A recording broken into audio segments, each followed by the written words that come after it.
crypto pirates. Welcome to your Discourse Syndicate. Captain RG3 here, steering my fucking ship, Joker, my fucking ship. You got the wrong one. And guess what? I got somebody in the back here that belongs to you. You might want to go check and see if she's okay.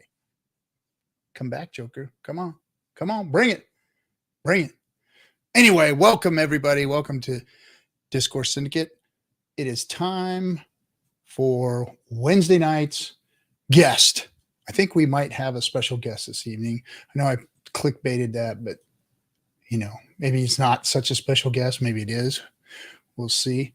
Where is the chat room? Trying to find my shit. Hold on a second. We had a little problem. The reason we started a little late is I went live and we didn't go live. And then I've got problems here in the background too, if you can tell. Anyway, went live and it didn't go live, but we are on. It looks like we're streaming to YouTube. Can I get a yay on YouTube? Oh, we got double streams. Great. Let me do this. Boom. How about that? Did the double stream just stop? Let's see. Let me know if it just stopped. Did the double stream stop? Okay, we got dead double streams now. We got one though, right? All right, cool. We are trying to reset so that we can get more streamers onto the Discourse Syndicate network here. So we're going to start bringing a lot more Hex content, a lot more talent. We've been talking to people on the phone. People are excited. Joker, my good friend and fellow prankster, he's going to be joining us also. It looks like, it appears. I'm excited about that. He's already been playing around with the Hex streaming, and he's doing a phenomenal job. Love me some Joker. Let's see who's here today. Betty Bills. What's up, Joe Exotic? Listen, Pay Me Hex. What's up, Bubba? Diraj. Thank you, Diraj, for letting me know those double streams. You won't get muted today. Everyone move to the other stream. There you go. They are all special guests. You're absolutely right, David Morales. They are all special guests. And let's see. It doesn't look like. Do we have viewers coming out from the other side now, or did I screw everything up? Let's see here. I don't see any viewers. 18 viewers. Oh, okay. Maybe it just hasn't caught up. Oh, I know what it is. I'm not going to see your chats either. Okay, hold on a second, guys. Let me fix this. I will unfuck this. Hold on. Restream chat. There we go. Let me get the chat room up and open. Log into that. Okay, this is how we're going to have to do it. We're going to have to not only run the YouTube stream through Restream, but we've also got to do the chat. Let me get the chat to load. Here we go. There we are. Let me see. Give me a hello, chat. You guys in there? In the house. There we go. There we go. Now I got you guys. Yeah, I can't see your tweets anymore in StreamYard, which is where I usually read them, but I can't see them there anymore. So now I can see them in the Restream chat. Very nice. Very nice. Okay, there's all my YouTubers. And I don't know if we have any of the other folks in there, but we usually have more people on YouTube now. Joke. Oh, there's the Joker. How you doing, buddy? How's it going? Yeah, I saw your stream earlier. Yeah. You unfucked yourself. Yes, I did, COG. Yes, I did. All right, cool. So let's see if we have any, if our guest is going to be joining us. I don't see but anybody in the green room yet, but we are still waiting. Let's see. What's up, everybody? Let's start chatting it up. I want to go and talk about Hex streamers, Hex community, what's going on, how things are blowing up, and what that means to all of you. I I've noticed, I've been monitoring not only our streams and our stream traffic, but like literally in the last 2-3 weeks, we've gone up like 25%, 30% in viewers. So we're getting a lot of numbers. A lot of people are blowing up and getting involved. I seen TikTok. I seen more TikTokers now, people that I didn't know who are in there that are TikToking about Hex. So, let me see here. Hold on a second. Because I did that, I've got to get a new link. There's a new link. There we go.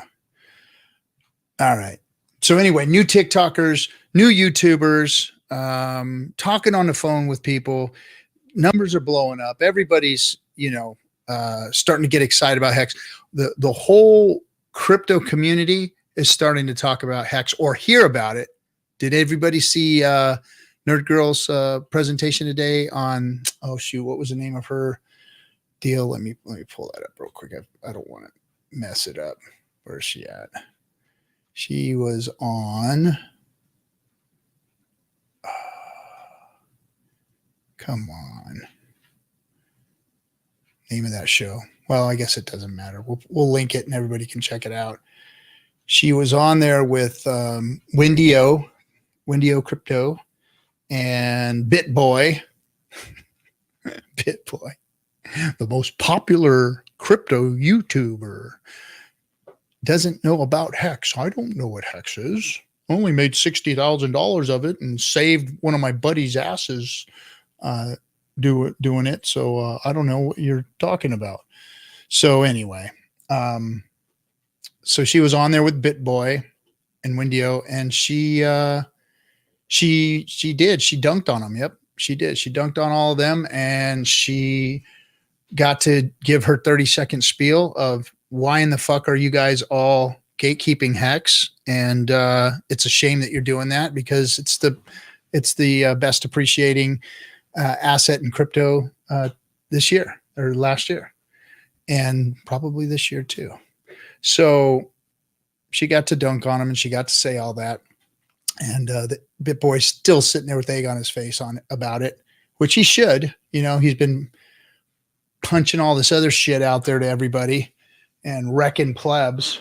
And he got called on it once again by Nerd Girl. She's called him twice now on her show and on somebody else's show. Awesome. So everybody is starting to hear about Hex. And now we're a nickel. We're at a nickel. So we're early, folks. So if you got in now, you got in at a nickel, you're still early to the party. The rest of crypto is just barely pulling their heads out of their asses to figure this out. So don't sweat it. Don't sweat it. You're doing great. All right. Where's the replay? They should be ashamed. Juicy Smollett. Hey, I haven't seen your name in a while. They should be ashamed. They have no courage.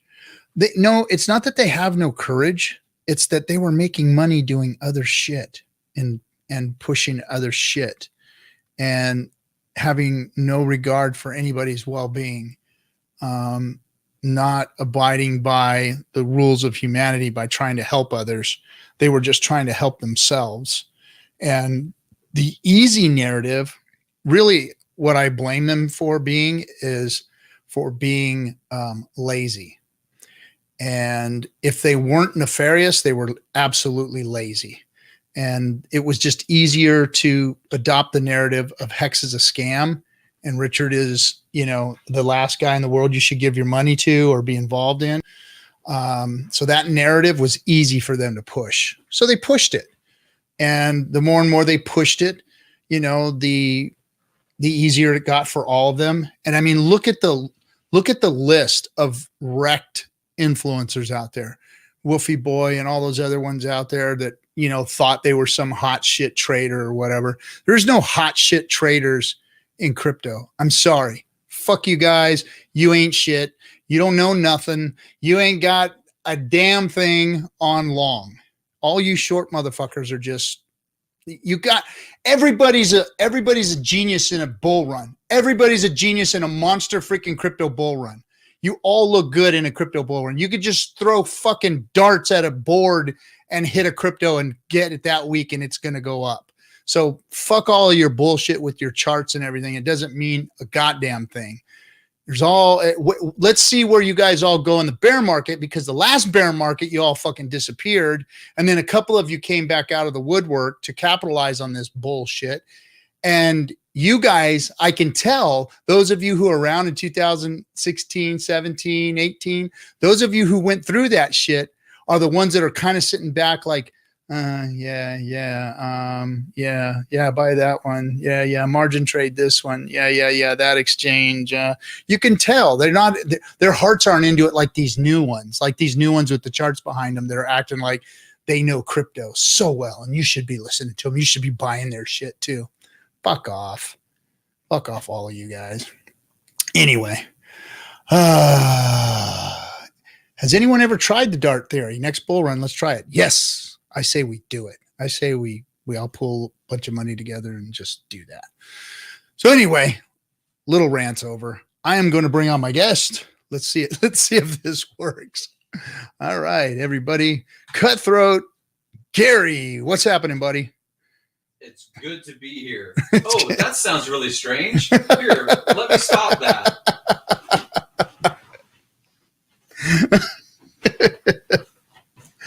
Whoa! Hello, pirates! look who's in the studio, man. I've broken to the galleon. Hey guys, it's Gary. Funding Jim is here with me live from Smashing in Beverly Hills. Gary was in Beverly Hills visiting a friend and decided he would come back by and hang with us, and it's cool, man. We get to hang out and chit chat and maybe talk cards later. Absolutely, really excited about it. Cool. Let me put the. It's amazing to meet people in person. You know, all of these characters that have been representing Hex, representing the good things about crypto's potential. It's just really exciting. I mean, more so than the financial side of Hex, it's just really been rewarding to meet other entrepreneurs, people that have built something in their life already, and then they're participating with their time and their energy in something that has merit, in my opinion. So really great to meet RG3 in person. It's the first opportunity to do that. It's cool. It's kind of surreal because you live with these people online for, like the last year and a half here, never get to meet them, never get to shake their hand. And it's like, hey, how you doing? So that first initial, it's like, this is fucking weird. You're like really here. You're not a two-dimensional being, Absolutely. I thought everybody was CGI. Remember when everybody had these theories about Adrian being AI? Remember about Adrian being AI? Yeah. I thought that might be true of a few of us, actually. I was like, is this a real world here? I think they don't believe. Is that Brasology? This is why I don't get a call back. Oh, Brasology. If he was available, I wanted to see his car, actually. I think he was going to sell a car for something. Yeah, we can go after the stream. We can go meet Brasology or something. That'd be cool. Grab a beer. Hey, Brasology, you want to go grab a beer? Or you two, you got to go to work in the morning. No, not at all. I do have the short chair, but let's just say he's taller than me. I'm not. He set me up. It's like being at a special, like a power desk. Like you make sure that the opponent is, Yeah, his seat is like 4 inches shorter than mine. Got all clean cut. Yeah. Get a little, Gary's like, haircut what are you, for like me. 6'2", 6? No, I'm barely 6 foot. You're 6? I'm right at 6. 6'2" to me. Shit. Now Brasology, that's a whole nother story. We can anyway, he'd be like, hey, Brasology. So exciting, man. So you've been in the chat rooms on the Pulse Chain chat rooms, like yucking it up with all these guys, and so what's the general consensus now? Do you think that, I mean, I know the super secret chat room is, always coming up with things, but what's your consensus? Are we almost there now or what? I feel like a lot of great ideas have been put together, and it feels like the best elements of other potential products that never came to market, whether it was 2017 and they said, hey, the product itself sucks, but the DAO is a good idea. Like, I feel like it's a lot of ideas that are thrown, and then really I think it's just going to be Richard's interests that make it to the final product. So there's several ideas, and they're really thought out well inside of that chat room, extremely well, and people make their case for whatever reason. And I think that, again, Richard's going to pick and choose, and maybe he already has. Maybe he's just selecting the best of what's available without making it a vote. Nobody's really voting. Everybody's just putting their idea and then making their case about why certain elements should be in Pulse. So I think that's the way it's going to go. Yeah, my thought on that whole chat room is that Richard was maybe looking for somebody to say something that was missed, or something that was a phenomenal idea, like outside the box idea. I think that he's probably got all the basics down. He's got all the all the avenues covered. He's just trying to see if there's anything that he's missed, or if there's anything super cool that he could add. And I think maybe nothing has surfaced from there yet like that, or because I haven't seen him comment too much in there. Really, Richard plays 4D chess. Richard, thinks far in advance of what we end up talking about. And I think that, again, just like you're having a sounding board of some sort, consensus or ideas thrown out about 50 or 60 people, it just kind of reassures maybe his own thought processes. But I don't think it actually we inform him on new things. I think that it's like, okay, this is what maybe the community would appreciate in the final product. And then he listens to it. So things that he may have come down hard on in the past, and he still does, NFTs, topping signals, people buying foolish things and calling it a crypto.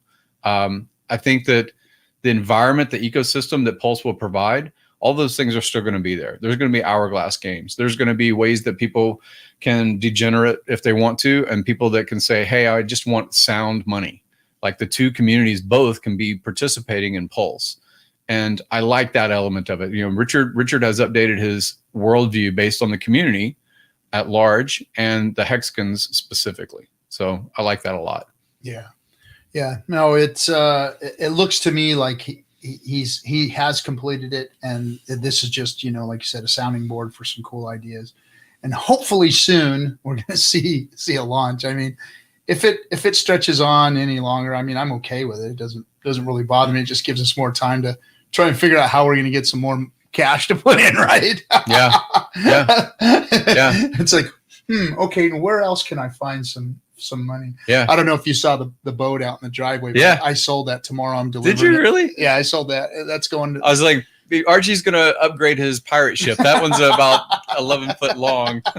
It's just a little. It's actually a working boat. That's it has a what's called a hookah that hooks up to the front of it, and two divers can go off of it and breathe underwater for as long as you want. Cool. And clean hulls of yachts and stuff. It was a yacht cleaning service. That's awesome. But I sold the whole thing. The truck sitting next door, the next door neighbor bought the truck, and then somebody else bought the boat. So I'm taking the boat and delivering it tomorrow morning. Maybe you need to sell it to one of those. What's that gold show that's on Discovery? Oh, the gold. Yeah. That boat would have been great for that. Like if you take it out on a river and you can anchor it and let it sit and float in the river. You can actually dive and suck gold off the bottom. Yeah. Those kinds of things are really sucks. What I was going to say is, again, you make it's almost like the Trojan horse. Like you're going to say, hey, I've got this great rig for gold mining because, the ROI on buying gold is really shitty. I'm in crypto, I'm in Hex, I'm in Pulse. Like it's talking to this again. I used to be a sound money person. I used to be talking all the time about gold and silver 10 or 11 years ago. And I'm selling all that shit. Like you talked about, where you find extra money. I was like, dude, I'm going down to a backpack. I don't need anything else other than Pulse and Hex at this moment, Yeah, no, and not a penny of it being spent either. So those of you who are thinking of spending or spending your money now, I would hold off, because this is like the early days of Bitcoin. Like every dollar of crypto that you spend now could potentially be hundreds of thousands of dollars.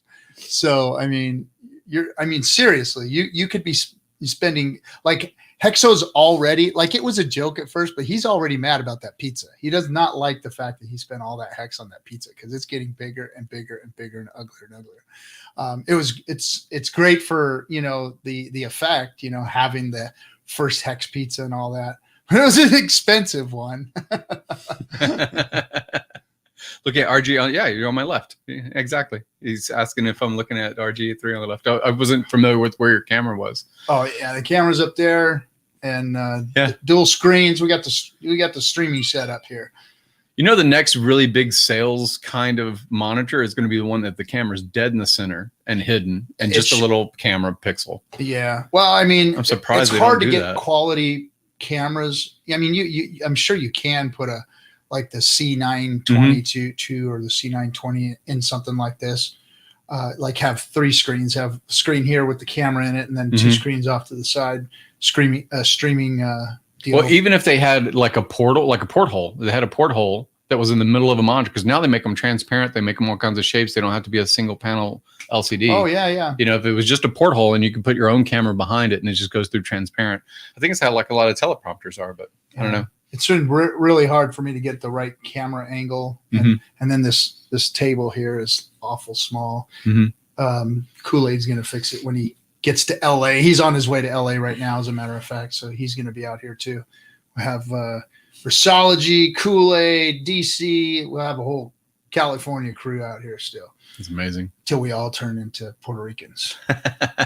It's funny how everybody's talking about that now. Everybody's calling me and asking me, hey, can I get your CPA's name? Hey, I'm going to go to Puerto Rico. So looks like this nickel hex has really changed a lot of people's lives, because when you're talking about moving to Puerto Rico, that's a significant amount of money. It just doesn't, you don't just up your life like that. There's reason for it. So, oops, I better turn this off. Well, your best plan, again, not to keep it, you've only got a couple of days for 2021. So 21, as far as the Puerto Rico idea, really the groundwork is getting comfortable with it, finding the professionals that can help you, strategizing if you do have other assets like real estate, or what is your closer connection tests. All of those things you should research. You can still research in 21. And then, January 1st of 22 will be a new, plan as far as what Puerto Rico releases. The new version of Act 20 will come out. And Nomad Capitalist talks about it, and he talks about not just crypto, but about anybody that's an 8 or 9 figure person, looking at diversification of your passport, diversification of where you keep bank accounts in the world. Those are just smart planning for any business person. Doesn't matter if you're in crypto or not. And so bear markets are great for laying the foundation of technology inside of crypto. That's where all these things get built out. And so is your preparation for either your life or your lifestyle during bull markets, because you don't really want to be scrambling during bull markets to do all this stuff. It's great to set it up during bear markets. So yeah. Bull markets you want to run. You want to collect and run. Yeah. No, I think there's going to be an influx after this season here, unless enough people get wrecked. Yeah. Because the whole Bitcoin bear market looks like it's getting ready to come. And then maybe there won't be as many applications in Puerto Rico, but I know that they've said that they're starting to get an influx of them. And that's going to make it very busy down there for those CPAs. Well, the people that are staked in Hex, they have a different structure that your CPA would walk through with you, because you're staked. And there's justification that they can show in audit and proof on blockchain that you were staked. And if you exited, you would have very little, because there's the penalty phase of Hex, the nature of staked Hex. But if you are liquid, typically the easiest and cleanest way for bookkeeping is you got to sell all of your stuff and then buy it back the next day. At least that's what they like as the cleanest version. Like you said, there's 3 different ways that the CPA would navigate people. Yeah. But all I'm saying is, if you do have to exit and you're reestablishing your basis, you want to do it during a bear market. You don't want to do it where it's a bull market if you haven't already laid that groundwork. So I came in 2018, Kurkowski 2021. You potentially, in the near future-ish, and again, talking with professionals that deal with this stuff every single day. One, it'll calm your own nerves about, what am I doing things wise? Do I have a professional that can present my case if ever, 5 years down the road, someone needs to do that? So you do want to work with professionals. and understand the groundwork. Several other people, again, anonymous people, but Hexicans that own very successful businesses are exiting out of California. Nothing to do with crypto to start with, but they're going into Puerto Rico because they say, hey, this benefits me on my regular business exit, sale of a business, conversion, into Puerto Rico benefit. And on top of that, they're super sharks and Hex, right? So you just need to think ahead. And that's what's amazing about the Hex community is I've never met so many people that are entrepreneurial, already built successful things, already embedded in different, the experience of life as a man, kind of navigating, planning, structuring, things like that. It's really an amazing community, much different than most other crypto products or communities. Oh, yeah. Oh, yeah. Let me answer. Hey, SigHex148, you said, I can't see you giving up on USA. I don't know if you were talking about the Puerto Rico deal by giving up on the USA. You're not, actually. Puerto Rico is a territory of the United States. You get to keep your citizenship. You're kind of like a step expat there. You're not really an expat. You're kind of an expat. You're just, it's basically like another state that just has really good tax law. Yeah. And they are looking for people to help them build out there. And by bringing your money out that way and, spend it in the communities and building nice homes or moving into nice homes and shopping in their places and buying luxury items and, and spending your money there versus here in the States. You're improving their economy, which is what they were looking for. So that's why they give the benefits. It's not like it's some kind of tax shelter that's just a tax shelter to be a tax shelter, like some very wealthy islands and stuff out there. This is actually a community that wants to bring money into their state to help better it. And they are asking you to do so. If you're that type of person that has capital gains in high amounts that can use a tax break, then they want you. And so you get to keep your citizenship. You don't get to lose that. And David says, Paradise. Yep. Everything that I've seen now, I haven't been there to visit yet, which is I'm scheduled to go here in the next couple months. But from everything I've seen, the multitudes of videos I've watched, I've actually been through real estate agents that have showed me video tapes of homes and properties and land out there. Even looked at some land just to build on, but I heard that might be a nightmare to try and build out there. Unless you have lots and lots of money and you can pay people lots and lots of money to just stay on job. They're not fast. They're not fast. It's paradise, guys. It's like, why would I work when being poor laying on the beach is much better than just trying to make money? And so it's like, nah, I'll take, poor and living on the beach here because it's really beautiful out there. The waters are clean. The sand is gorgeous. The fishing, the surf, everything is just nice out there. And I mean, of course it has its areas. It has its city areas that you're going to run into, issues and problems. And they have potholes that will suck a Porsche Turbo, a 911 Turbo S in like completely. So I did just drive from LA though. So LA has these kind of challenges too. So when people are making comparisons and they say one thing is paradise, one place is hell in the world or whatever, you really need to take a real snapshot of your own town and say, really, what am I trading away? Because it took hours to get here and the traffic was murder. So it took Gary. So this is what's funny about LA. Gary's like, so how far is it? What's funny is most people outside of California, they'll say, well, how many miles? They'll go, how many miles is equals it? Minutes. But here in California, we go, you're about 2.5 hours away, but no, you're only 30 miles, but you're about 2.5 hours away. Literally the last 20 miles that you came, which is the worst, the most brutal. Yeah. That 20 miles is the worst 20 miles of traffic in all of California. Yeah. And it's just horrendous. If you've seen that lane over the pay lane on that side, it costs you $21 just to go one way on that thing. So I did jump that lane a few times and back out again. I kept looking for the sensors ahead. I was like, make sure you get out before the sensors are going to see you. I was like, all right, screw it. It's a rental. It's okay. I'll be all right. You were running over the dividers. Yeah, of course. In a rental Mercedes? Of course. It's LA, right? It's LA, yeah. It's LA. People are doing that already. Yeah, it's the traffic's horrendous out here. And from where you came from to where, what does it take you? Like 3 hours? I came from Santa Monica. It was like 2 hours or 3 hours. 3 hours. 3 hours. Yeah, 3 hours, and it's only about 65 miles. Hardly that. Yeah, It's I don't like think 60. it was even that. Yeah, yeah.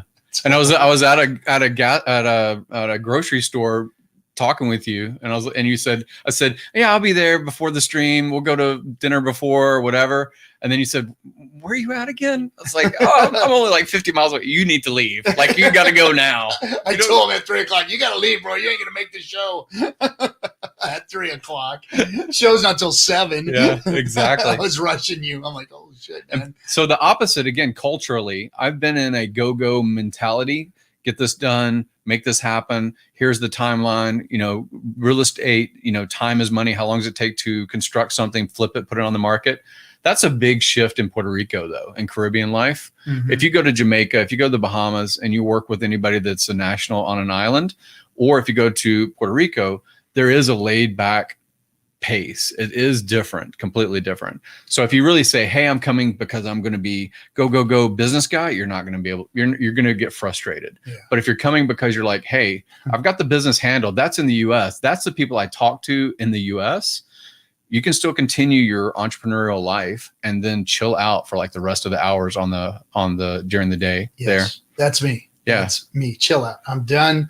I've been playing this LA fast-paced lifestyle my whole life, and I'm sure it's taken years off of my life. I'm ready. I'm just ready to relax. Now, I'm not one of those people who's ever wanted to leave California because, of political reasons or of traffic or of the shitty people that are here. None of that stuff. Because I've lived here my whole life, I've always known. I mean, you see where I live. I don't live in any part that looks like LA. Yeah. This is like my own little paradise itself. Yeah, nice zone. So the neighbors. It looked like it's small enough to where the neighbors. Yeah, after living for a long time. Well, I've been here for close to 20 years. I've been here for 19 years. Yeah, so I can see this. When I was talking to you before and thought you were just an LA guy, I was like, what the fuck is he doing? Why is he doing that? He's suffering it for 20 years. Does he know there's something else? But now I see the area. I was like, yeah, I can see why people would stay. This is a great area. Yeah, no, you've got to know. Because like LA offers you everything. Mm-hmm. I mean, the Southern California area offers you everything from the snow to the beaches to the deserts you can do anything: dirt bike, surf, ski. You can do it all in one day. But most people who come here don't come here with a lot of money, so they come here and they have to live in Santa Monica in an apartment. Mm-hmm.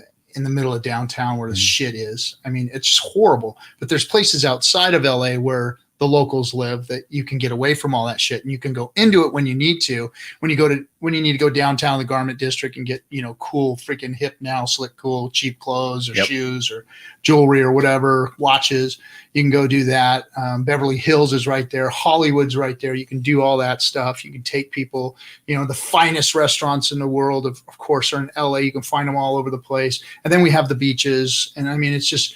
But you go to those places and then you get the fuck out and get back to, your paradise. Yeah. Unless, most people that come here don't know that. So they end up having to live in the Shitsville, and then they never get a chance to get out and see all the cool things about California. So like I said, I was never one that wanted to leave that because I know how to survive here and how to keep my mind straight. But I'm ready for a change, and Puerto Rico offers that, and it's just a paradise, man. And well, you said the slow pace. So again, there are people that have moved there. Like if you go to YouTube and you look up F-stoppers, they're professional partners in photography, like high-end photography, not just like wedding photographer or something like that, like high-end stuff. They make millions of dollars. And they were based in North Carolina, and they moved their company to Palmas del Mar. So now they're in Palmas del Mar, and they've had more opportunities through network because of their neighbors than they had in North Carolina. And they have better tax structure, of course, as the reason they moved originally. But, their business has flourished because of access to network. So it's almost like when you send your kid to a great school, is it the knowledge that they're getting, or is it the association and the network that they're getting, right? Mm-hmm. So the network, actually, if you're going to certain areas and you say, hey, I'm there because I'm retired mentality, I just want to be around cool people. Okay, go for that reason. But if you're going to be there because you say, hey, I'm looking for the next opportunity, or how can I parlay what I've already got developed and experience I already have into something in partnership with other people, you will find amazing people that have nothing to do with crypto, but they're very successful, extremely successful. You want to learn something about commodities or stock or banking rules or Forex. I mean, that's one reason why in 2012 until 17, this act of Puerto Rico existed, was mostly to attract those people, just like Panama was attracting the same kind of people, right? So they were looking for smart entrepreneurs to entrepreneur people, mostly their intellectual property and everything to their pharmaceutical. I mean, almost all. So when the COVID thing happened, and people were being hospitalized in general, one of the challenges was that there wasn't enough IV bags. Almost all of the IV bags in the United States were produced in Puerto Rico until fairly recently, right? So these kinds of things, there's opportunity. If you're interested in something that has nothing to do with crypto, and you say, "Hey, pharmaceuticals, I want to get into call centers." That's what a lot of the economy of Puerto Rico used to be, and soon will be again, probably, because they're centralizing these things after this scare of 2019 and 20. You know. Mm-hmm. I wanted to comment about this thing. Yeah, that's why I stopped it so that we can read it. Yep. So I can't pop it up on the screen because I turned that off tonight. But so Eagle Te says, "Congrats to you, RG3 and Funding Jim. Awesome joining Hex early is where the real key was. Nowadays is kind of too late. I was too late in Hex in October investing. Awesome stream. Thank you for calling it an awesome stream, but fuck you, you're wrong. You are absolutely 100% wrong, Eagle." And both Gary and I will comment on it. And I'll tell you why, because, early was the first year of Bitcoin early? Oh, hell yeah. Was the second year of Bitcoin early? Yes. Was the third year of Bitcoin early? Hell the fuck yes. Was the fourth year of Bitcoin, fifth, sixth, seventh? Yes, yes, yes, and yes. So they're still early. We are still early. Hex is not $5, $10, $15, $25, $30 yet. And I say that yet. I thought when we first got in, we have unit bias, like Gary and myself, because we got in when we saw Hex at a Satoshi, right? So Hex started off as a Satoshi, and we got to see it, and we got to see, the 30 cent, 60 cent T-share rate. We get to see all that stuff, purchase it, buy it, be able to be part of it. But Bitcoin was a penny too. And Bitcoin was 11 cents too. And Bitcoin was 30 cents too. And look at it now, and look at where it's at now. And Hex has a better looking chart than Bitcoin ever could have had. And Hex is a better product than Bitcoin will ever be. And Hex has more upside potential than Bitcoin ever will. So to think, it was almost impossible for me to fathom that Hex could be worth more than Bitcoin one day. Not so anymore. Not so anymore, because Hex has savaged all the other cryptos. It's made Bitcoin look like a fool to the eyes of a technical person, to the eyes of somebody who understands cryptocurrencies. Bitcoin sucks, and the same with Ethereum and its staking potential. That's supposed to be the next big deal in crypto is Ethereum's staking platform. Mm-hmm. And before it even launches, Hex has already ate its freaking lunch. Mm-hmm. I mean, Hex destroys anything that Ethereum is even going to attempt. I think it's almost like, why should we even launch it with Hex out there? It's ridiculous. They'll never be able to compete with Hex. Never. So in my opinion, you are extremely early. For the next couple of years, you're extremely early. So now is the time to invest in Hex, because you are early. And don't think that just because we were earlier that you're not still early. Hex has a few more years.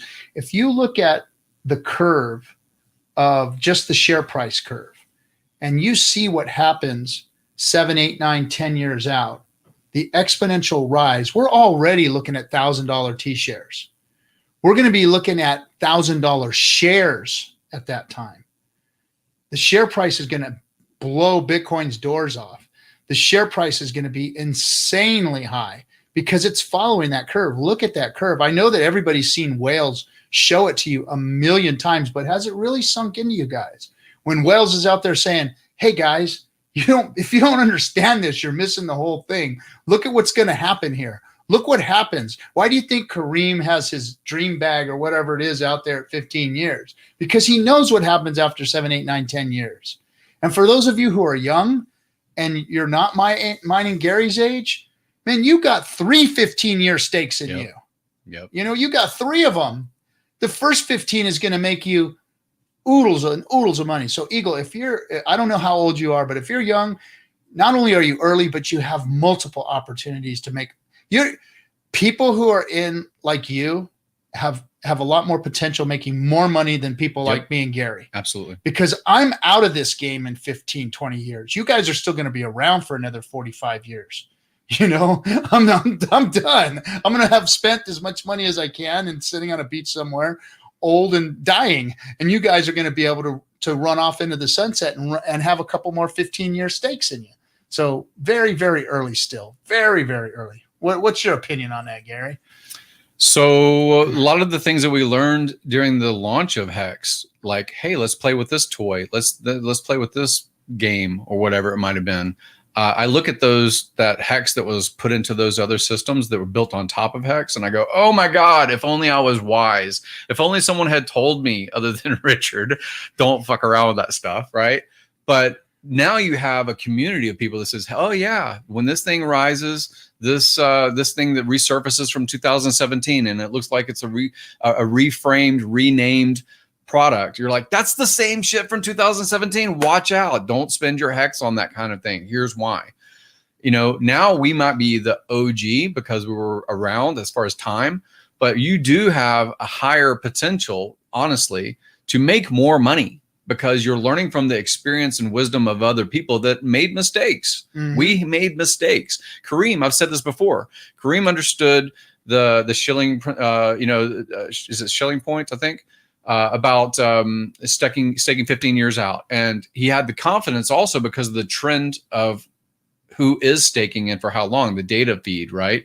If you look right now, you can see that 5.63 years, I think, is the average for how long is the staking length as far as the average of stakers, the length. And we've seen it climb, right? People are participating for longer and they're getting more T-share benefit. And another thing is, so my stakes are locked. I've been a staking ladder personality. I started out when it was worth nothing and I did play around a little bit, but I stopped that and I only have been staking. So currently, when real estate releases, when a tenant pays rents, when I decide to get out of one kind of asset class like silver or gold that I talked about, it goes into buying Hex. So I bought Hex this month. I will buy Hex next month. It will be brand new opportunity for me on new purchases, right? So there's things that we've stacked over time, but I actively buy. Like, it's not like I'm stopped, right? I haven't stopped because I want those things to continue growing over time. Yep. If you say something's worth $10 and you pay a nickel for it, you're like, man, I'm so early. I'm so awesome. I'm going to have such ROI. Well, what if it's $1? You still get 10 extra money, right? Yeah. So it's the same sort of mentality. You just need to think long term. And I do. That's why I continue to invest every single month. I put new money in that's not from crypto gains, not from trading or anything like that. And it's just my regular entrepreneurial revenue I throw into the system, and it's worked out fabulously. Yeah. And you've got to think about, dollar cost averaging in. I do the same thing. I put $150, whether I like it or not. I put $150 every single paycheck into crypto, into Hex. And that's just automatic. I just automatically do it and don't look at the prices. Don't look at anything. It just happens. And with that, I know that every time, like now, I'm buying something that's going to be worth $1, $2, $5, $10 for a nickel, for 6 cents, for 7 cents. And at $150 a pop twice a month, that's significant. And it should be looked at like that with everybody. Everybody should be looking at it that way, because a nickel is not where Hex is going to stop, guys.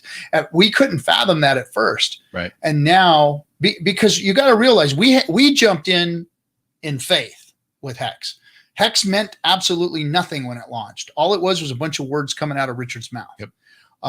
There were all kinds of questions. There were all kinds of things to learn.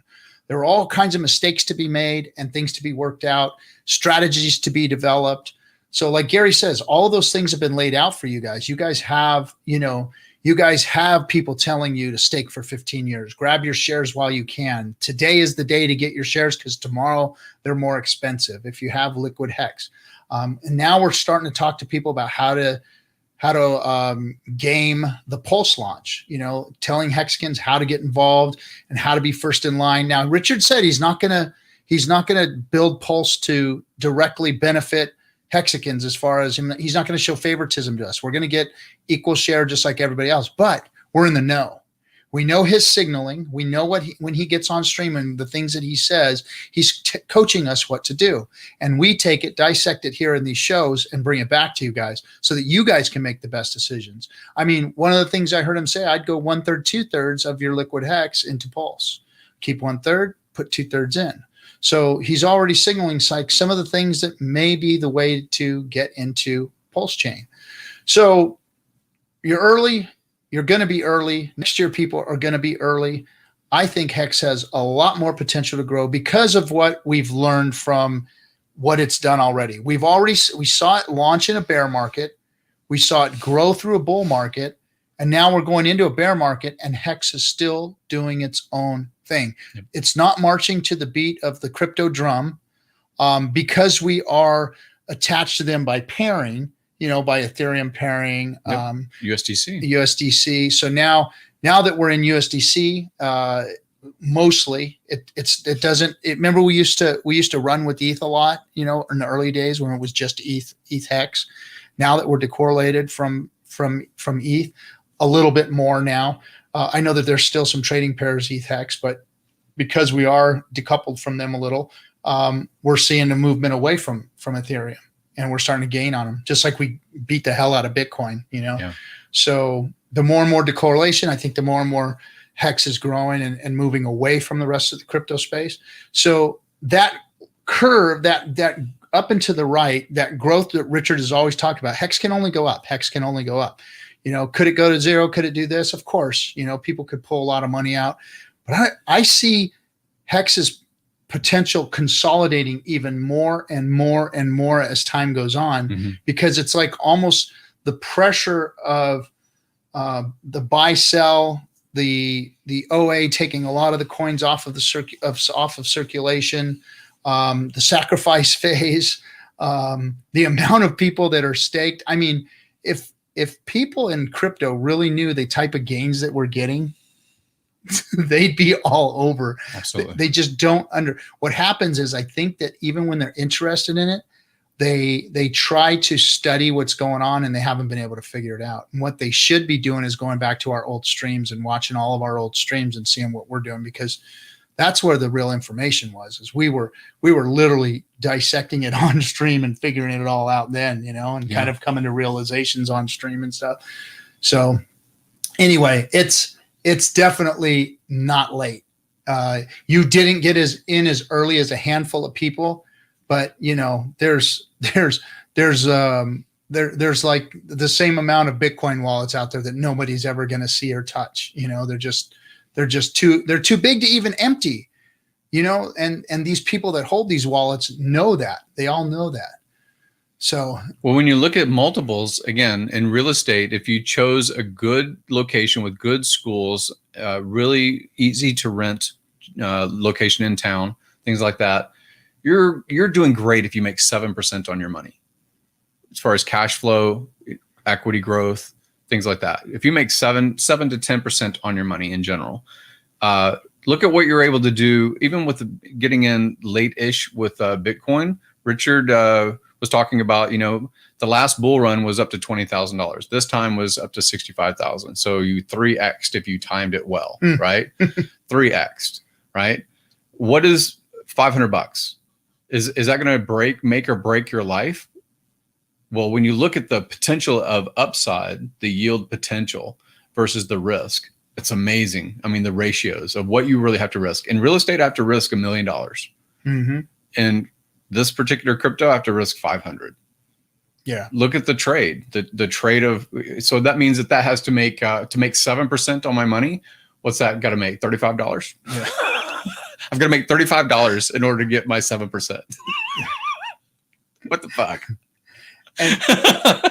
And you know, and real estate is like one of the best investments that's out there. And there's so much work to get into something, you know, like this. I mean, you're talking, when you get into $1 million house, the amount of down payment you have to have, ongoing maintenance, and just the paperwork to do the loan, you know, and it's just all of it's just, this is the best asset to be in right now. Yeah. I mean, and because of the how lean the regulatory is on it, it's the right time. Yeah. It's definitely the right time to be into crypto.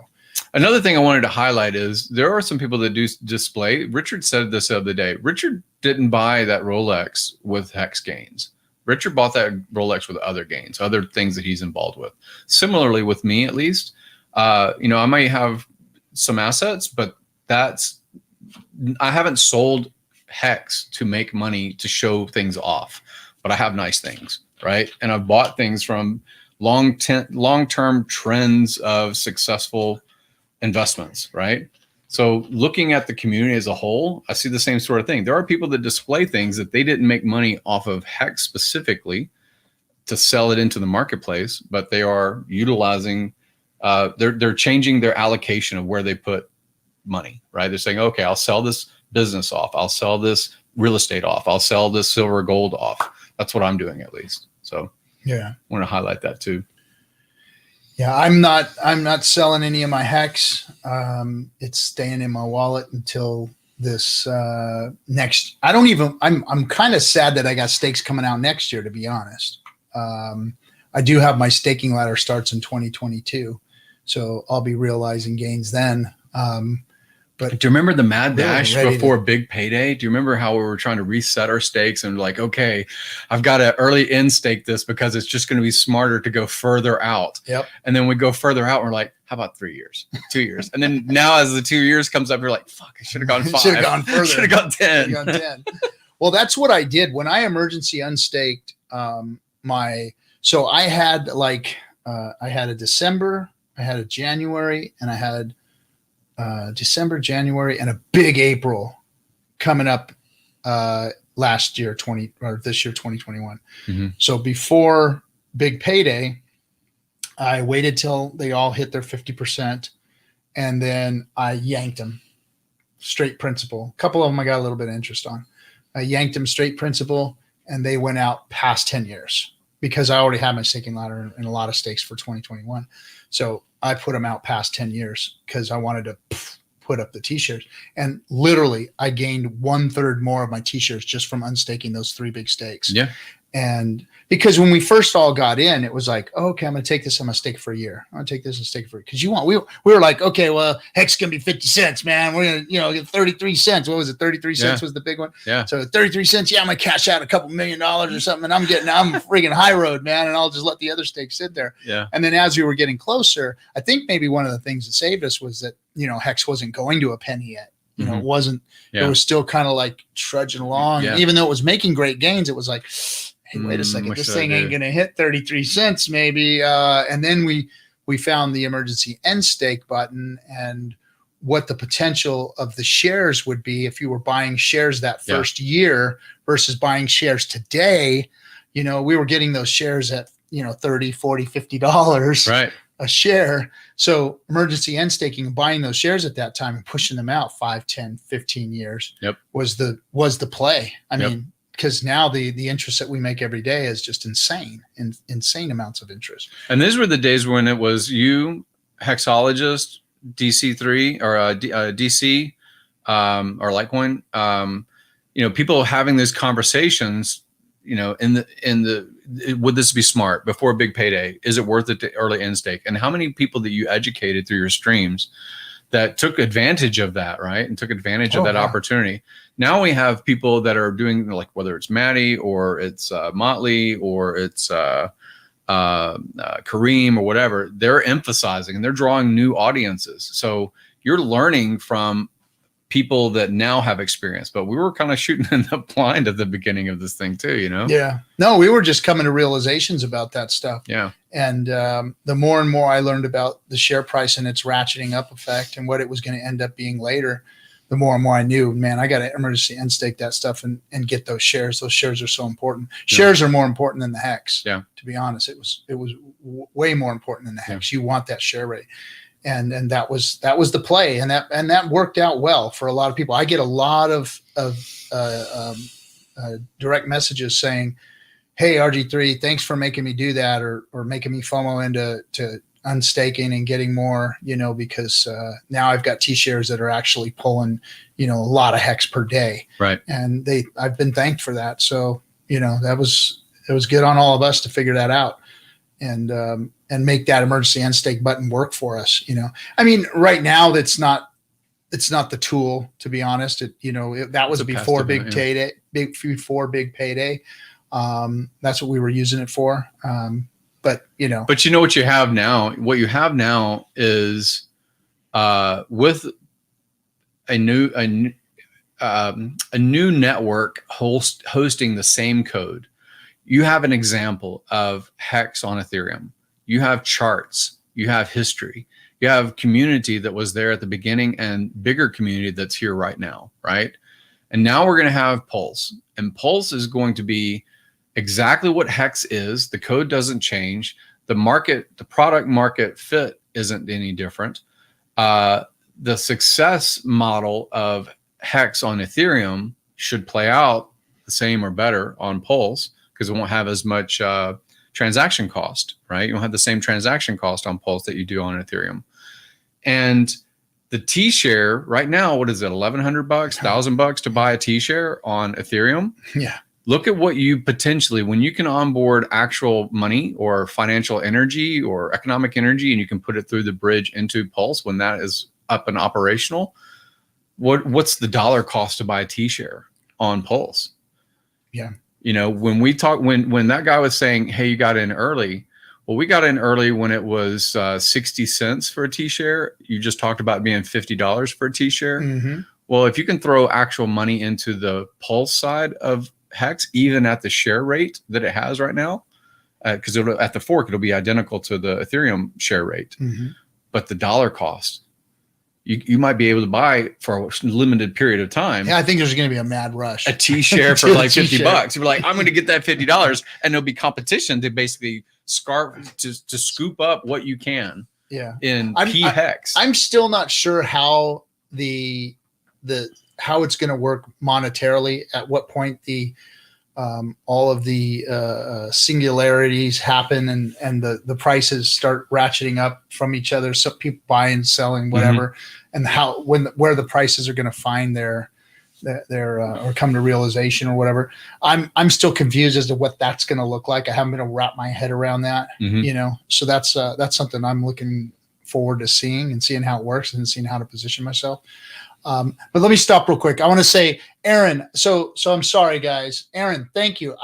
It doesn't even show me that that's dollars. It shows, so Aaron just dropped 100 somethings on us, and it looks like it might be $100. But I'm not looking at the regular chat anymore. I've got a new chat up, and this color is different, so it shows me different. I'm not able to pull it up on screen. But Aaron Ellis just dropped 100. It looks like $100, but it says 100 MXN to me. I don't know that currency. Whatever. I don't know what that is.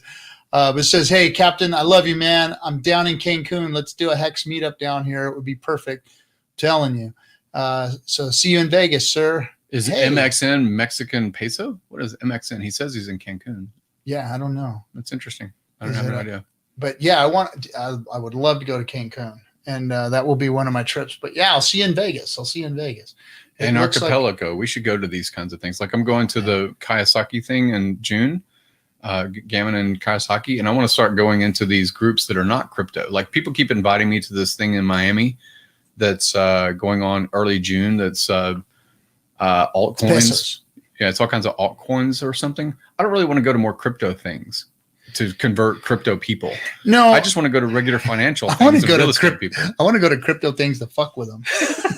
Okay, well, there's that. I want to see us roll in deep into a crypto convention with like bunch of crazy fucking hexagons. That's man. the sadistic side of a pirate. It's That's like, what let me I- just call some torture here. I just want to see the look on the nerds' faces when they see us rolling in deep with Kurkowski and Joker and Hexo. Yeah. And just, you know, the whole gang, man. It's going to be, it is going to be a thing to see. It's going to be glorious with Richard walking in front of I for some reason, I've got this image of like, you know, brightly colored tuxedos with top hats, and they're like, who are these people that are peacocking around like the pickup artist kind of people or whatever, right? It's like, oh, it's the Hexicans. And like Benny's, here they come, hundreds deep, and it will be we will be the biggest community showing up anywhere, everywhere, any Bitcoin convention. I mean, because we'll pick one. We'll say, okay, which one? Who are we going to go fuck with? Oh, hey, you know, let's go to that one, and then we'll all show up deep.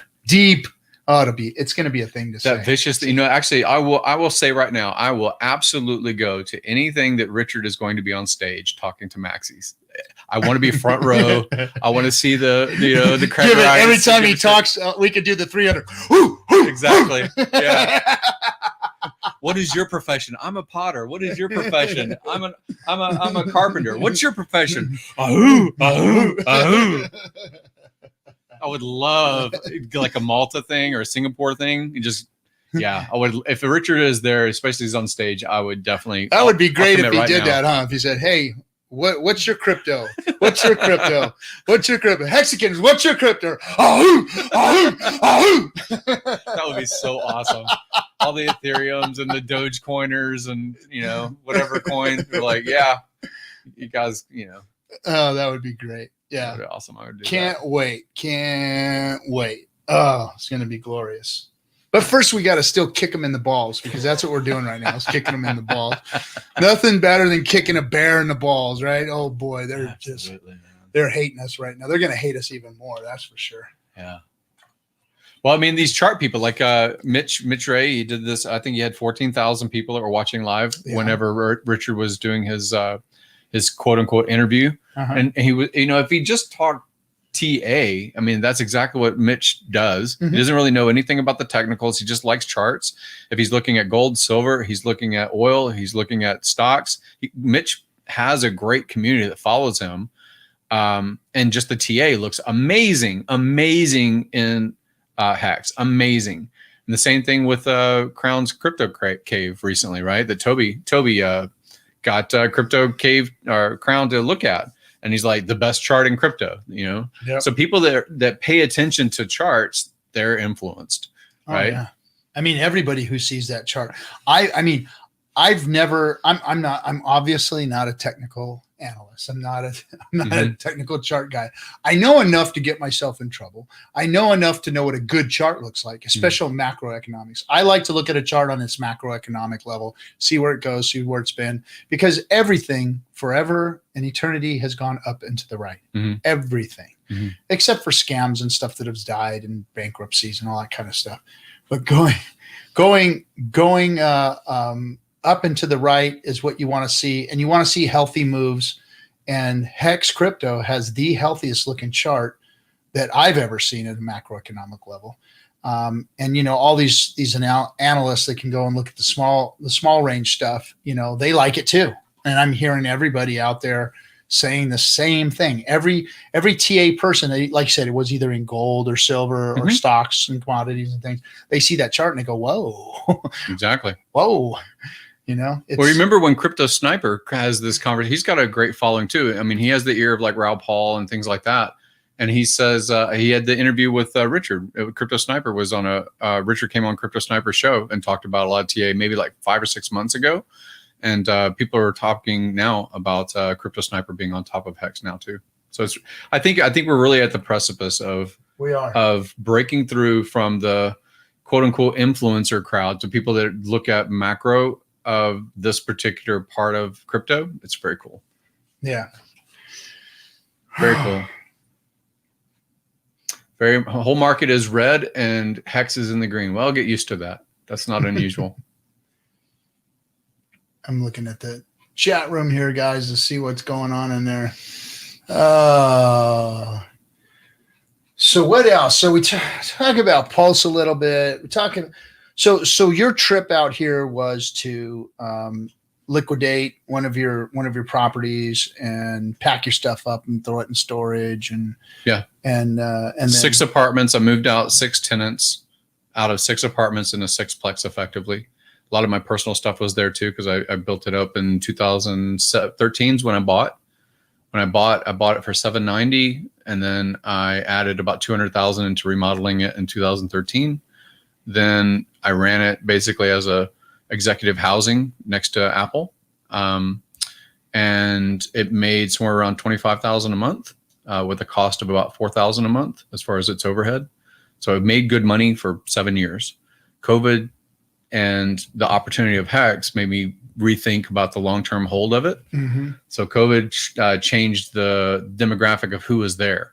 Who was there before was the executive that's moving to California from other places to work at Apple or work at NVIDIA down the street the same way.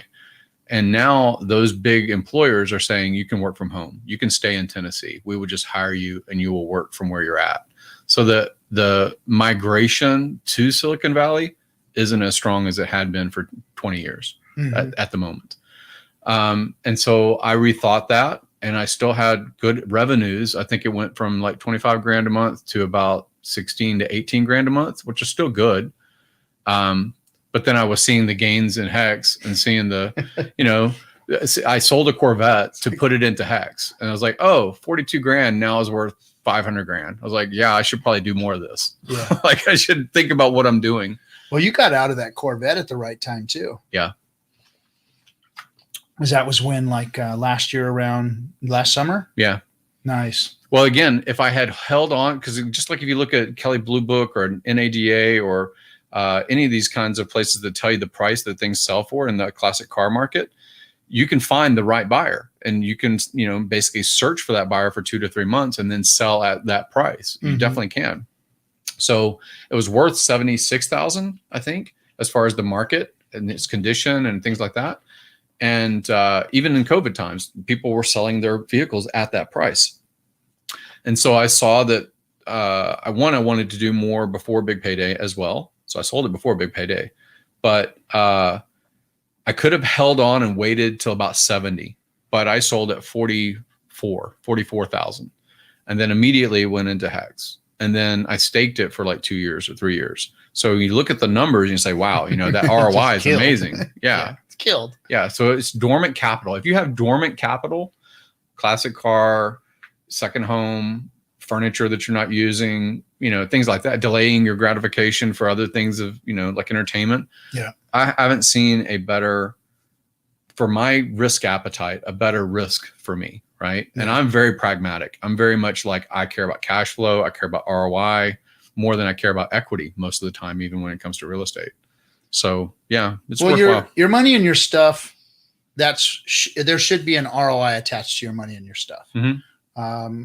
I always held on to stuff thinking that it was going to be capital eventually one day. And it just ended up turning into stuff. Yeah. You're like, that garage is full of all my capital. My garage is full of, exactly. I'll show it to you later. It's like, oh my God. It's like, that's really his brain is his garage. But all those things in there and in my attic and stuffed in boxes, I've got all of this stuff that's worth all this damn money, but never, just so I have this business out here that I told you about. And I said, you know what? This stuff's going away. I'm not going to start this business back up. I'm just going to sell it. This capital will be worth more in Hex than it would be sitting in my driveway waiting for me to get, job number 2 going again on the weekends and wasting my weekends out there. I mean, I love doing stuff out on the beach and stuff, but I mean, why do that when I can make that capital work better? So I sold the truck, I sold the boat, I sold the business. It's all gone. Going into Hex, I had some dormant capital sitting in the bank. It's like, okay, I'll let it sit here because I like having cash that's accessible. That even liquid. though it's not making it's liquid. It's liquid. Security. And I can get to it. So I took that and I said, okay, I think that Hex is about to make a move. So at 2.5 cents, I said, I'm going to make one more position. And I sold all this stuff and put in. And then that day is the day Richard was announcing. So it's been, it's been a good buy ever since. But that was 2.5 cents, guys. Now we're talking to people. Now I thought that 2.5 cents was a good buy. Yeah. But I bought a million hex at one time for $300. Well, actually for ETH that I paid $80 for, that went up to $300.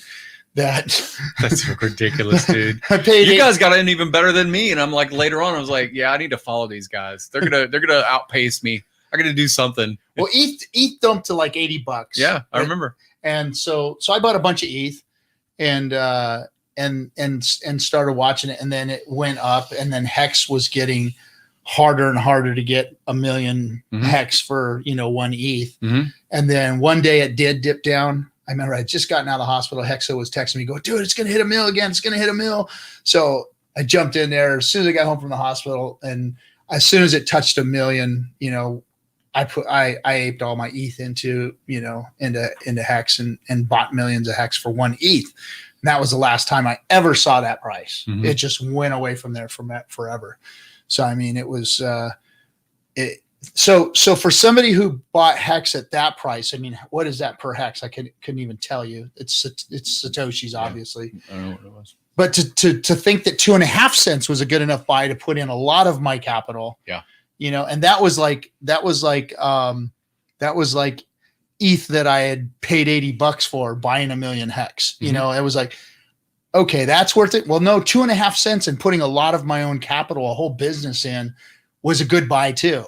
So for those of you who still think you're late, no, 5 cents is a good buy. Yeah. I mean, it's going to continue to move. It's going to continue to move. Well, you talk about the pizza. I think I told you about the expensive thumbnails. Now that I look at the expensive thumbnails that I was like, hey, I need somebody to make a thumbnail. I think I want to do a stream. Hexologist. Oh. He made really, at the time he made crappy ones too. And I was like, hey, you're at least better than me. You're better than me. How about I give you $50 to make me some thumbnails? He's like, sure. And I said, I'll do it through the blockchain wallet. I'll give you hex. He's like, sure, that's fine. And then I look at what $50 worth of hex was, like 50,000 hex or something. Yeah. I was like, motherfucker. I was so pissed. Yeah. So he got his pizza back on your, yeah, on your thumbnails alone. He got his pizza back. Yeah. So he can quit crying about his damn pizza. I've been sleepless. They're asking me if I'm in Puerto Rico. I live in Puerto Rico, but I do know where California is in the world. Yeah, no, he does look like somebody punched him in the face. I got my bags from travel. I'm flying at 4 a.m, like a few hours actually. Oh, geez. Back to Puerto Rico. Now that's a long ass drive, right? Yeah. This guy, man, he's always on here. He's always on here. Yeah, he gets kicked out, and then he comes back with a new name. He gets kicked out, and he comes back with a new name. I guess I don't know if he's sitting there going, getting off on it or what. I don't know, but I guess so, man. I guess so. Yeah. Whatever, dude. So anyway, but yeah, to each his own. So general sentiment, I think that again, because effectively hex is paired with USDC. When these guys run for the exits, right, and they see the crypto bear besetting upon them, they're going to look for things that are tied to stable coins. And hex, I think, is an amazing position actually to catch a lot of that economic energy, lock it up, wait, for the crypto bear to be over, come back into the marketplace, and they can be fabulously rich. Not advice, but I can see people doing that stuff, man. Looking for something that's paired to a stable coin like USDC. So I think we're an amazing community opportunity for us.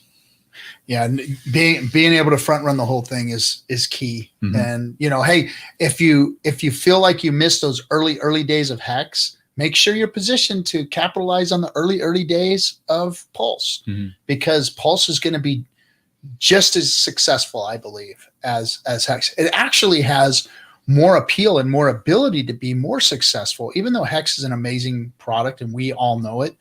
I think that the blockchain and everybody getting their coins duplicated is going to be a lot more popular than hex. I'm sorry. I mean, it sounds blasphemous, but I mean, think about it. All those crypto people are like, fuck yeah, I'll take Richard's free shit. Yeah. Fuck that scamming motherfucker. That guy, I'm going to sell it into the market. I'll fucking dump it on all. I'm going to have it recorded forever on the blockchain that I sold that shit. Yeah. For $50. Sell it for nothing, man. And then it'd be like, yep, it's on the blockchain. Watch that shit next year.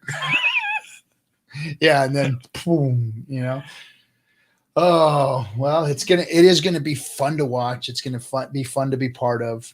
And the power of the I told you so in about a year or two is just going to make us unbearable if we do go to conventions, if we do show up in front of your door. Can you imagine that, dude? That'd be so fun. We're already there. We're already like a carnival, in the crypto space. It's like, are these people in a cult? I mean, what's the deal? No. Have you seen their wallets? Like the gains that they've been getting? Have you seen the charts? Have you seen the fucking charts? What's funny is that, we've just got little pussies that come into the chat rooms and give fake names and shit, but they ain't gonna do anything. They ain't gonna come and face us like human beings and come on our stream and talk and really lay out, they just want to be little bitch boys, man. So yeah, exactly. Bitch boys. So whatever. It's going to be a lot of fun. It's going to be a lot of fun. You guys are crypto. You haven't heard The Last of Us, and you've created monsters. You should have accepted us, is what you should have done. You should have accepted us and said, there, Hexicans. We'll accept you. Just calm down. It's okay. It's going to be all right. You're going to go to 0-2 like all of us. And then we could have, been a lot quieter about what's about to happen. But now that we're at 5 cents and everything has gone smoothly and, big payday's over, and now we're killing them as they're about ready to dump again, it's just going to be brutal for them. Brutal. So I've noticed that Nicole has been doing a lot of streams on this bridging effort of hers to other, like she had the guy from the BitBoy guy, and then the guy that I guess he got his wallet hacked, and then they sold $90,000 worth of hex or something. 60,000, he said. Yeah. 60 is what I heard a long time, but then she interviewed him, and he said 90,000. He said it was closer to 90,000. And then, so I think she's been doing pretty good with that stuff. Like she had this other guy that was the charity channel, the charity, like he had a charity wallet or something. She was doing a building bridges with him. Yeah. And he was looking at the chart the same sort of ways, like about the narrative of staking hex and basically putting that to donations. It was really pretty cool. So I just wanted to give a shout out to Nicole. She's been doing terrific with her content and her networking. She's been doing great work. And I like the hard questions she asked. I mean, if you watch her interview with BitBoy, the first one that she did on building bridges, she really exposed a lot of influencer influence and what influences them to say the things that they say. I mean, he kind of laid it all out and explained exactly how they get paid and everything. It was like, was he really saying all this stuff? He said, oh yeah, it's been a great year. We made like $10 million this year. I was like, you made that by selling on top of your audience, right? Like that's what you did. It's like how you bought your real estate and things like that for your compound. I was like, yeah, okay. It's the influence game. It's different than YouTubers, but yeah. And then he said that somebody offered $1 million and he turned it down because he didn't like the project. And that's gotta be I don't know, BitBoy. I've heard you say some shit about some pretty shitty stuff out there. Maybe you should choose a little wiser. Maybe you should have took that $1 million. Oh man, what's the ROI on $1 million in hex? Oh my god, what is that? How's that push the price? Well, I think his 60K is already worth well over 300K. Yeah, that he had. They did the math for it. Yeah. So it was like, oof. But shout out to Nerd Girl, these other women that are doing their streams and things like that. Yeah. TikTok is blowing up. You were just talking about TikTok blowing up. I think we're getting a lot more messaging out there. A lot more messaging. I think that Super Hex, the TikToker, I think he has more followers than all of us streamers combined. Yeah. I'm serious. Yeah. He does. He does it almost daily. He makes new content all the time. Yeah. For his TikTok crowd. Hey, and I'm waiting for young Hexter to. I messaged him today. I said, "Hey, bro, put out another TikTok. I want to see some new material." And so hopefully we'll see him. Oh, geez. Hopefully we'll see him when Pulse exists. When it exists, and the transaction costs are comparatively far less. I can see, that young Huckster, or was it Hexter? What was his thing? Yeah, young Hexter. Young Hexter. I can see him like becoming very popular, not just because of TikTok, but because the onboarding cost, versus a Fortnite game or something like that. Yeah, Super Hex. There he is. 20K followers. Dude, and his metrics look really good too. He's killing all of us, on stream. I mean, we've got combined, we don't even have half off of what he's got. You should invite him sometime. Good Has job. he ever been in a chat? Like a live stream or with you guys? He did come on a live stream. Yes, did he? He did. He did one a live stream with us. I'm gonna have him on again. He's got to come on with me and just yeah. We did have him on live stream once. I've watched his TikToks and I'd like to hear how like him and Crypto Coffee know the SEO game. They know the influence, get the message in front of people kind of game. I would like to hear that. Yeah, he came on the FN Hangout. That's where he came on FN Hangout one night. Yeah, we need to do just a one-on-one. Let's see. Hex Kong said something. He said, "What did he say?" He said TikTok nauseates him. Mm-hmm. Come on, Kong. Sound like an old man. Sound like a damn boomer. Old man yelling at Bitcoin. Old man yelling at TikTokers. Those damn kids out there TikToking. I don't know what the talks is. Yeah. Yeah. I at first I didn't get it either. But then the way I learned about TikTok was my daughter would text me like real funny ones. She'd send me one and I'd laugh my ass off. Shit, that was fucking hilarious. Mm-hmm. So then she sent me another one. By the time I had laughed enough about some of these, I said, man, I started scrolling through, and then it turns into an addiction. If you're like scrolling through the TikTok, you can't stop. You're like, what's next? What's next? And then they have the girls too. It's like engagement. Holy shit. And then it's like, okay. Next. I keep watching this dancing thing. They're always dancing on stairs and stuff like that. I'm like, oh my God, like I can't stop watching these things. It's ridiculous. It's stupid. And some of these kids have gotten really, really famous from it. I mean, like out of this world famous from it. It's just crazy.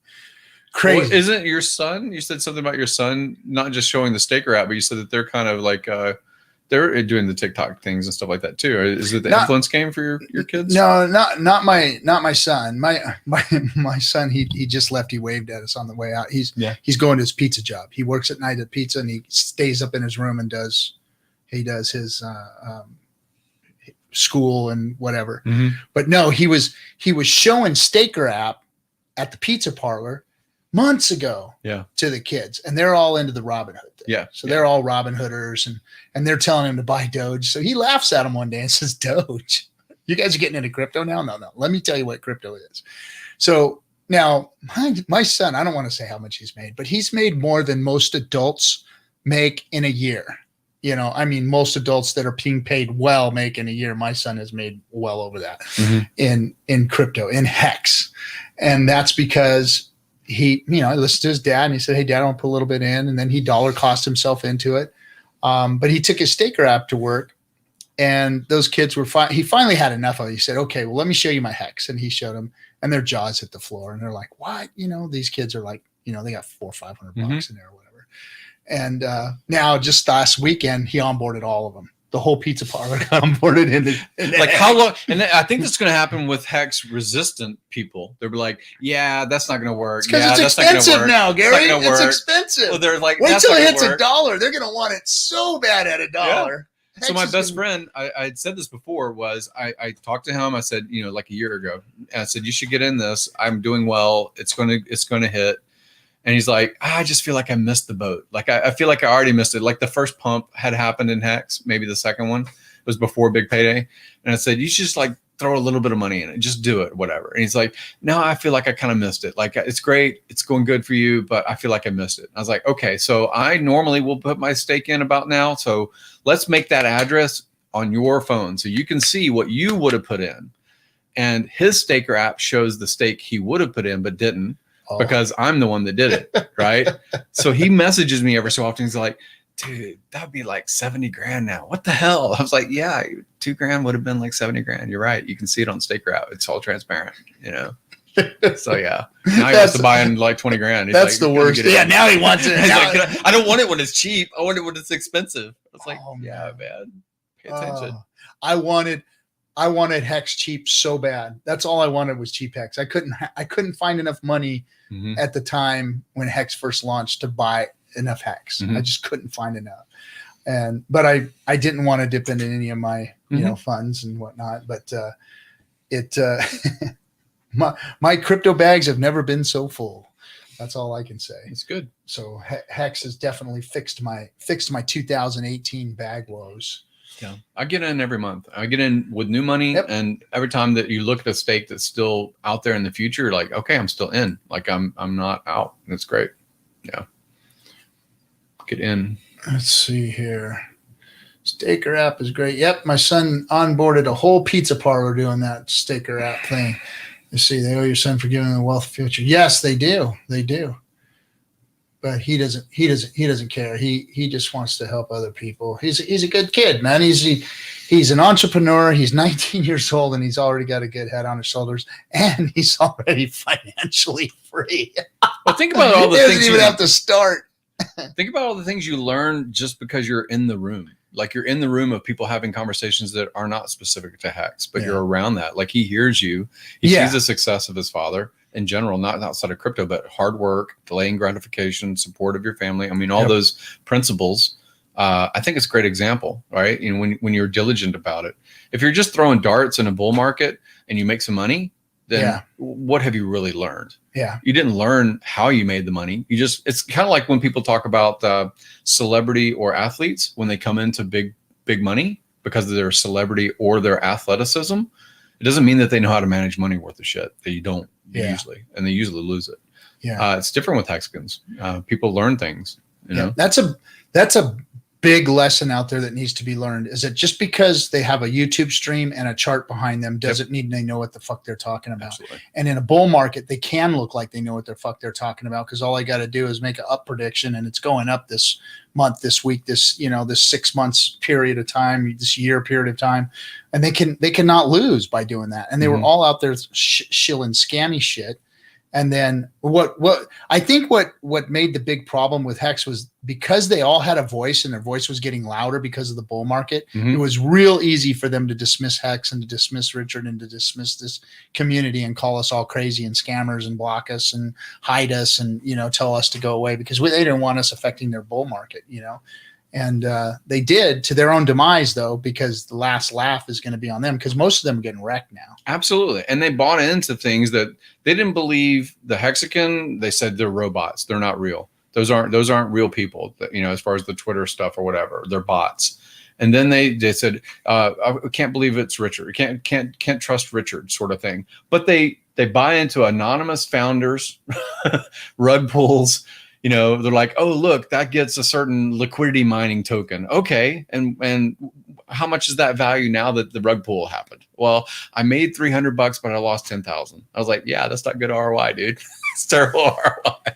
Yeah. That whole Safe Moon thing or whatever the hell that was. I literally got blasted by someone from their community who was actually a Hexican too, believe it or not. So this person comes at me sideways and says, hey, I'm not going to even come on your show, because they were acting like they were a Hex supporter. And I said, well, hey, you're kind of an outside person, but you're supporting Hex. So why don't you come on my show and let's talk? And they saw me blast Safe Moon in its early days when everybody was talking about it in a good light. I said, hey, be careful. That shit looks awful weird to me. And this person came at me sideways and said, oh, you're just a negative person and you don't know what you're talking about. You obviously don't know crypto. You obviously don't know crypto. You obviously don't know crypto. Guess what? I know crypto. I do. I've made a lot more money than most crypto people. A lot more money than most crypto people. And I don't read fucking charts. I don't even know what a chart looks like. But I read people. Yep. I read people. Yep. And I read Richard like a fucking book. Yep. And I knew that Richard was telling the truth. And I knew that Richard was real. And I knew that he was raw. And I knew that he was abrasive. And I liked that quality in people. Yeah. And but he was telling the truth, and he was telling it in a sincere way. Because when you grow up in the streets, you learn people who are trying to bullshit you, and you learn people who are down motherfuckers. And it's the down motherfuckers that you attach yourself to, that you can trust, that are going to have your back, and that's what that's what I was looking for. And that's what I saw in Richard. And I said, you know what, may not know him, but I just know that if we did know each other, that he's got your back. And that's the kind of guy Richard is, because he cares about people, and he does care about what he's doing. He cares about his project. He cares about the people getting into it. He cares about how it's going to affect them. And even though he's abrasive and he loves his him and his ego are in love with one another, which is, you know, hey, that's cool. That's fine. He's got the confidence to have that. Yeah. Then, you know, I just think that Richard was a guy that you can trust to build something good and to keep moving it forward and not try and sabotage it or do something stupid. Yeah. And he hasn't. He's not a dumb guy, and he hasn't done anything stupid. He's just constantly trying to improve it and improve crypto. You know, when he was a maxi, you knew that he believed in the fundamentals of crypto. When he turned to Ethereum, you knew that he believed in the fundamentals of advancing crypto. Because I always knew in 2017, I said, this Bitcoin thing is shit. You can't use it. Ain't nobody going to let you spend it anywhere. It's crap. So Ethereum better come up with something. And everything that came out of Ethereum was garbage. And then everybody that wanted to try and beat Ethereum was even more garbage. Mm-hmm. So all just the killers. Yeah, all the Ethereum killers. Oh, that's all you heard, you know? Yep. And none of them did shit fuck all. And so, you know, for Richard to do what he's done shows that not only did he want crypto to advance, but he's going to continue advancing it. And I think he figured out how to make it right. He goes, okay, well, if they're not going to let us play, we'll beat them at their own game. We'll just really make a good crypto, and we'll just really make a good chain. And here it is. Look, Ethereum, thanks, but we're going to build a better mousetrap out of the one you already built, which is brilliant. All the pieces are there. Brilliant. Assemble it correctly, and take out the admin keys. Take out the centralized authority. Yeah, take out all the shit. Take all the shit that's not crypto. Take all that part out. Yep. Right. Take it all out and make a better Ethereum. Yeah. And then have the number one crypto on the planet, Hex, operate, you know, in conjunction with it. I mean, freaking just brilliant. Checkmate crypto. Yeah. Checkmate. Market today. Checkmate. You're done. Yeah. You're done, crypto. Yeah. You're done. Richard has taken over crypto, and you guys don't even know it yet. And you're going to laugh at this stream for a while until it really happens. And they're going to go like, fuck, that old pirate knew what he was fucking talking about back then. Well, Hexologist, another shout out to Hexologist, right? Because the first person that was like a regular streamer, the second person being you guys, you supporting Hexo because he was getting so much flack from. Well, I gotta admit, coffee was right. there, and so even what's his name, Ryan. Yeah. Ryan was streaming right before we did. Coffee. That's right. But yeah, so Hexo's my bro. He's like he keeps me sane in all of this shit because we can talk to each other about streaming and stuff. And because streaming gets hard, man. When you do it all the time. It's hard, and it's fun when it's a bull market. It's fun when Hex is going up. Yeah, it's fun when everybody's engaged and cool. But when it's not, man, it can suck. Well, it's nice when there's a rotation of different voices and different perspectives. Big Pep, Cabana Crypto. I mean, all these different people that come on board. Coffee, of course. I just saw him stream a couple of days ago. It was like 3 guys. I forgot what their channel was called, but yeah, people are constantly putting content and ideas out there to different audiences. Is pretty cool. Yeah. But yeah. Right on. All right. Let's see. Let's look at the chat one more time, and then we're gonna end up calling this night. Yeah. Because it's getting hot in here. 2 people. Let's see. Freddie goes, "Lol, fuck that old pirate." Yeah, Freddie. I need to get you on this stream, buddy. By the way, Freddie, you do have the best Hex song to date. I gotta admit, I love your freaking song. I play it all the time. My wife and kids love it.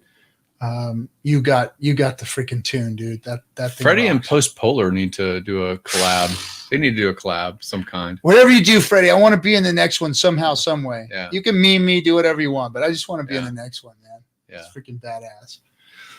Yeah, we'll get you. Me and you got to get on the stream, buddy. He said he's working on a new track. Good deal, man. Nice. Good deal. Nice. Very cool.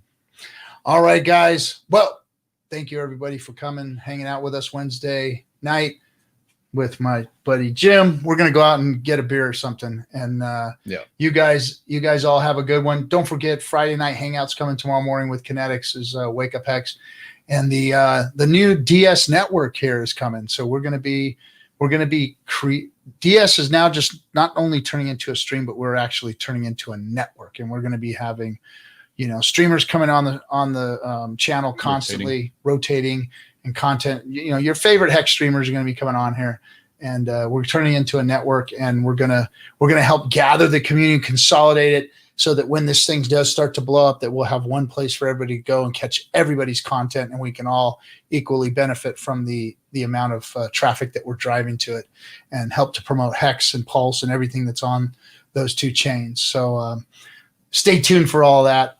Joker's now one of our streamers. He's coming on and hanging out with us. That guy's energy, man. He's awesome. He's badass, man. Joker's his energy, awesome. It's very contagious. It is. And his laugh. Yeah. I'm practiced though. It's the first maniacal laugh he let out. It's like, oh my God. All right, guys. Have a good one. We'll see you on the FN Hangout on Friday night, day after tomorrow. See you, buddies. Good. So what'd you talk about with Krakowski? He was involved with your conversation when I was... Yeah, he was involved for a little bit, and then... turn this off here